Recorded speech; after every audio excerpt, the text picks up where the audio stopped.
शादीशुदा लोगों को एक बड़ी सीख देने वाली कहानी। अगर कहानी पसंद आए तो लाइक शेयर चैनल को सब्सक्राइब करें। पत्नी ने ना जाने क्या किया था कि पति ने उसे एक के बाद कई थप्पड़ जड़ दिए। हमेशा हर सिचुएशन को शांति से हैंडल करने वाली पत्नी भी इस बार इतनी अशांत हो उठी कि उसने अपनी चप्पल ही निकालकर पति की ओर फेंकी। चप्पल पति के बालों को छूती हुई निकल गई। ये किस्सा यहीं पर ख़त्म हो सकता था, मगर पति ने इसे अपनी मर्दानगी का विषय बना लिया और बात बद से बदतर होती चली गई। रिश्तेदारों ने आग में घी का काम किया। किसी ने कहा, जो औरत अपने पति को चप्पल से मार सकती है वो ना ही वफादार हो सकती है और ना ही पवित्रता। ऐसी औरत परिवार में ही नहीं पूरे समाज पर कलंक की तरह है। बीबी के पक्ष वाले भी कहाँ पीछे रहने वाले थे। किसी ने कहा, 21वीं सदी में भी जो स्त्री के साथ मारपीट करते हैं उन्हें तो जेल भेज देना चाहिए।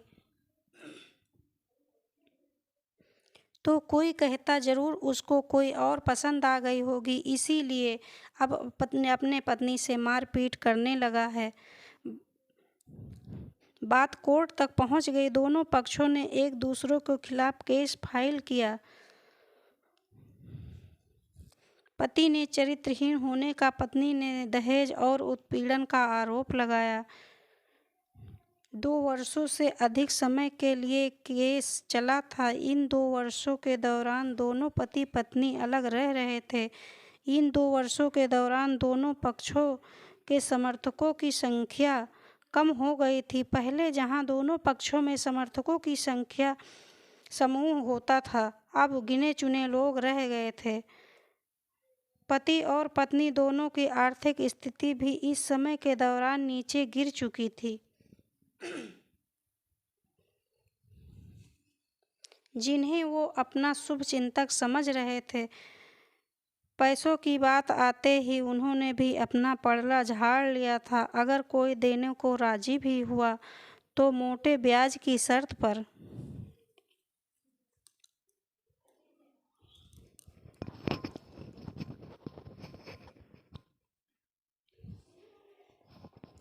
आखिरकार वही हुआ जो सब चाहते थे, डाइवोर्स। हर कोई खुश था, दोनों पक्षों के रिश्तेदार, उनके माता पिता और दोनों के वकील। लेकिन 5 साल की सुखद शादी और एक सुंदर बेटी होने के बाद मिले इस डाइवोर्स से पत्नी मूक थी और पति शांत।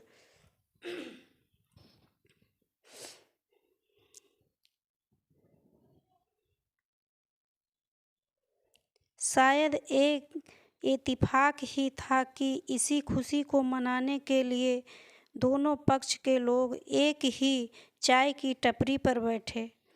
आमने सामने इत्तेफाक इसलिए क्योंकि ज़्यादातर लोग जो एक दूसरे के विरोध पक्ष को सपोर्ट कर रहे थे वे एक दूसरे को अच्छे से जानते भी नहीं थे। पति पत्नी भी इन सभी से दूर एक दूसरे के सामने मेज पर बैठे। पत्नी ने पति से कहा, अब तो खुश होंगे ना, तुम्हारे मन की जो हुई है मुबारक हो। तुम भी तो आज जीत गई हो, मुझसे तलाक हो तो तुम्हें भी मिल गया है। पति ने कहा, तलाक को तो तुम जीत प्रतीक समझते हो। पत्नी ने पूछा। पति चुप रहा। थोड़ी देर की शांति के बाद पति ने कहा, मुझे तुम्हें 5 लाख रुपये भी अभी और हर महीने 8,08,000 देने का आदेश है।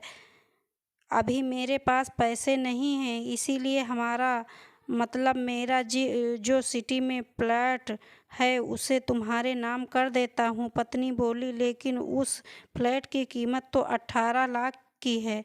हाँ, लेकिन हमारी बेटी तुम्हारे साथ है और आगे जाके उसके खर्च भी बढ़ेंगे, तुम्हें थोड़ी आसानी होगी।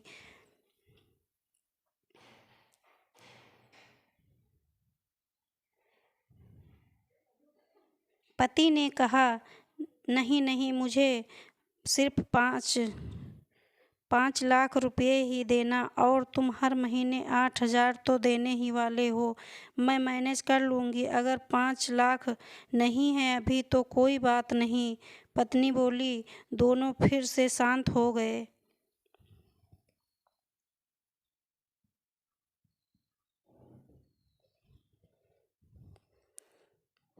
पति सोचने लगा, कितनी भोली और समझदार है ये औरत, जो कुछ समय पहले तक मेरी पत्नी थी और अब अनजान है। ये वही है जो कम से कम खर्चे में घर चलाती और पैसे बचाकर मेरे जन्मदिन पर और बर्थडे पर हमेशा मेरे लिए एक नए कपड़े खरीद लाती।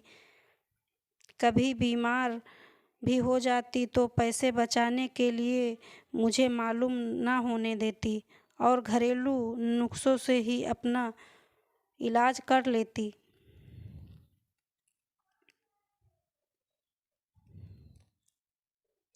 मगर घर में कोई और बीमार होता तो तुरंत डॉक्टर के पास लेकर जाती। मेरी ही मति मारी गई थी। मैं ही अपनी झूठी मर्दानगी के चक्कर में इतनी बड़ी गलती कर बैठा।